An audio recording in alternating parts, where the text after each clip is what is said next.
Tomorrow is May 29th, and Tinubu will be sworn in as the President of Federal Republic of Nigeria. I want to ask, where are all the pastors that were saying, the Lord say, all the pastors that gave prophecies that Tinubu will not become our president in Nigeria? The Lord said somebody will cry, the Lord said somebody will be giving back his mandate. Today is 28th of May, in case you don't know, and tomorrow is 29th. In fact, the Eagle Square have been decorated, and a lot of the APC members are already on their way to Abuja as we speak. In fact, some of them are wearing the Ankara, while some are still, about to collect it from the dry cleaner. I do not see anything stopping this inauguration. As in, I do not see any Jupiter. Well, they have even issued a warning. If you don't have any business, in other words, if you are not certified, you are not for the Agbado community, do not come near the Eagle Square. If not, you do anyhow, you see anyhow. You collect woto. Can you run faster than a bullet? If you cannot, my dear, you sit down in your house. Now I want to beg all the pastors, please. After this swearing, you should not come out and come and say the Lord say, the Lord say, the Lord say again. It is no good. It will just chill and maintain your peace. Now that's not even the problem. You see this final speech by President Buhari today. I do not agree with a lot of things he said. No. A lot of the achievements he enumerated that happened in his administration. It didn't happen. Let us watch this video and analyze it together. This year we witnessed the most keenly contested presidential elections since the first republic, and this demonstrates that our democracy is getting better and more entrenched with each election. To my brother, friend, and fellow worker in the political terrain for the past 10 years, Asuwaju Bola Ahmed Tinubu, I congratulate you on the realization of your dream, which was propelled by a burning passion to put Nigeria among the leading nations of the world. You have indeed worked for this day, and God has crowned your efforts. I have no doubt that your passion for excellence, reliance on competence, fairness in relationships, commitment to equity, loyalty to the country, and desire for Nigeria to be globally relevant would come through for you under God's guidance as you lead our country to levels higher than I am leaving. Here? Hey! Tinubu demonstrated fairness to relationship. He's competent. He has demonstrated commitment to equity. With all that happened during the presidential election, with his involvement with hooligans, with his involvement with thuggery and violence, with his drug case at the U.S. courts, they play. You are the best candidate among all the contestants, and Nigerians have chosen well. Was Tinubu really the choice of Nigeria? Was Tinubu really chosen by Nigerians? The last 8 years have been an exciting experience in my desire and commitment to see a Nigeria in which public goods and services are available and accessible within a united, peaceful, and secure nation. What's exciting about Buhari's 8 years as the president of Nigeria? When we have goods, very, very expensive in market, the public goods and services is referring to, they are not easily accessible as he claimed. The rate at which the prices of goods in the market skyrocketed on minute basis is too alarming. And then he's using the word exciting. Exciting. It's exhausting, it's tiring, it's excruciating. Like, exciting should not be the word, please. Fellow Nigerians, on the strength of your overwhelming support for me and my political party, I started this journey with a great deal of promise and expectation from you. The kind of promises he came with, no. He failed Buhari failed us woefully. He failed totally. It is really from Buhari I know that this saying that expectations really hurt is actually true, because most people believe Buhari to be, a lover of justice, somebody who opposes justice and will do the right thing. No. He didn't do it. He didn't do nada. Corruption before Buhari came was dancing glue, but when Buhari came, corruption took it formed fully. Buhari 0, corruption 8. No, he failed. I never intended to be just politically correct, but to do the correct things that will make meaningful impact on the lives of the common Nigerian. This high expectation was not misplaced because, like the ordinary Nigerian, I had grown tired of watching the country progressively moving away from the path of correctness. To ensure that our democracy remains resilient and our elected representatives remain accountable to the people, I am leaving behind an electoral process which guarantees that votes count, results are credible, elections are fair and transparent, and the influence of money in politics reduced to the barest minimum. Was INEC in any way accountable to the people with what they just did in the just concluded presidential election, even the governorship election? The general election, INEC were never accountable in any way. Said he is proud to leave an electoral process that guarantees that vote counts. Does this just concluded presidential election or this general election shows that vote count in Nigeria? That election results are credible?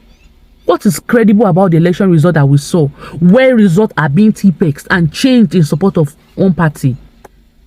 What is credible about this just concluded general election? What is fair about that general election?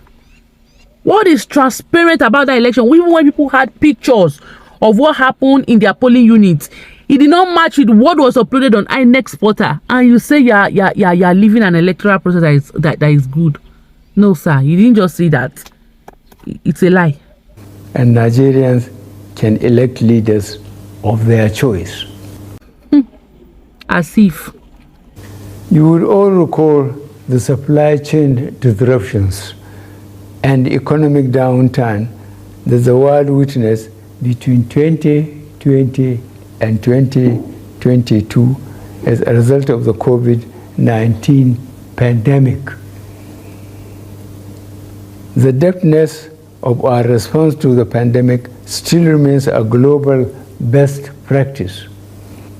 Furthermore, we increase the ability of the poor and rural Nigerians to earn a living, provide more food for millions in our villages, and gave our women opportunities to earn a living. Young men and women in urban centers were also supported to put their skills into productive use. Wow. So Buhari's administration increased the ability of the poor people in rural areas to earn a living. So why is that?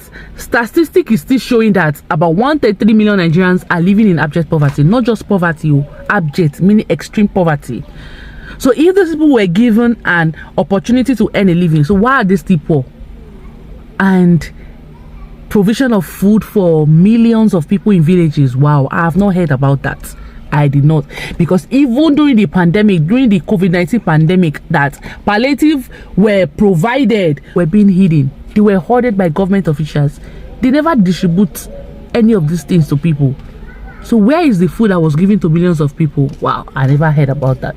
And women are being given opportunity to earn a living. What opportunity, if I may ask? Because I never heard of any.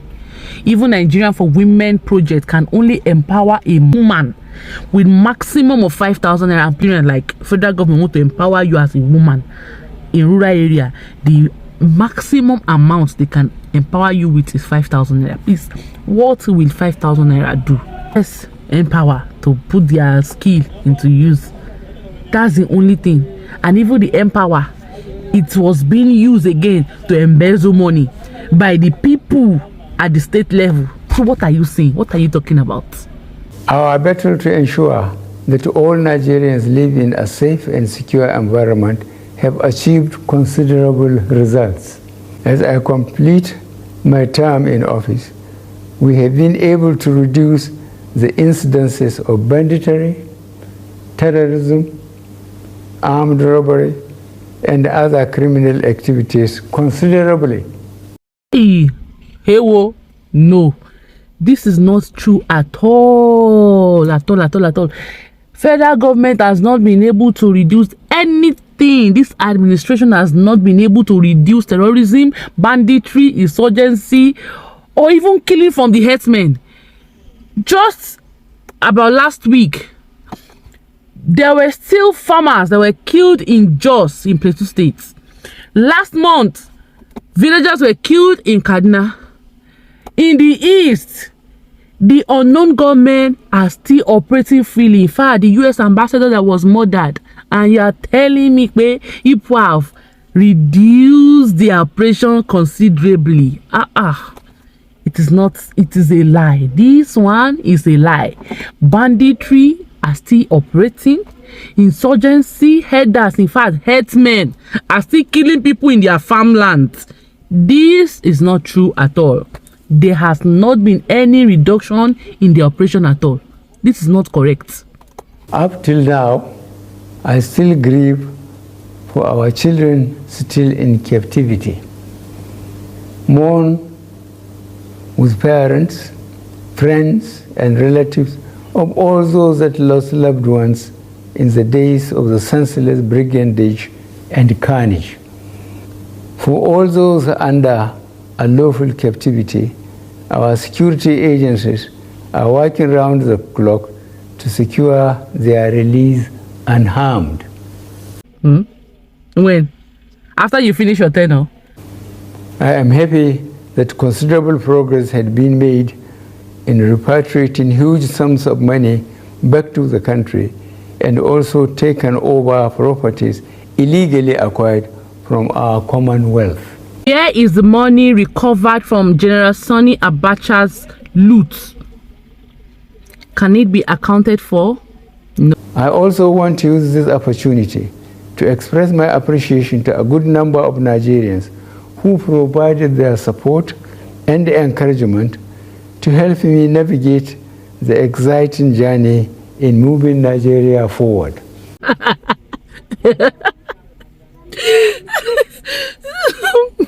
So they asked President Buhari now. He will say he has moved Nigeria forward, right? Sir, you have not moved Nigeria forward. You have succeeded in taking us far back. Just like your slang, sir. You have taken us from top to bottom. Nothing is forward in our station right now. I am constantly praying for you and for Nigeria to thrive in peace. I retire home to Daura, Katsina State. I am confident that I am leaving office with Nigeria better in 2023 than in 2015. How can President Buhari even be able to say he is proud to leave us in 2023 better than when he met us in 2015? Like, seriously, sir?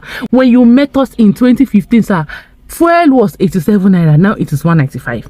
When you met us in 2015, dollar was 200 naira to $1, but now it is 750 naira. When you met us in 2015, sir, a bag of rice for local was 7,500 and 8,000 for foreign, but now it is being sold for 35,000 and 40,000 respectively. When you met us in 2015, diesel was being sold for 1 liter 270, 280 naira, but now it's being sold for 1,000 naira, sir. And you say you are leaving us better than you met us in 2015? No, sir. You are leaving us far worse. You have shattered Nigeria's economy. You have spoiled everything. You are not leaving us better. You are leaving us far worse. I thank you all, and may God bless the Federal Republic of Nigeria.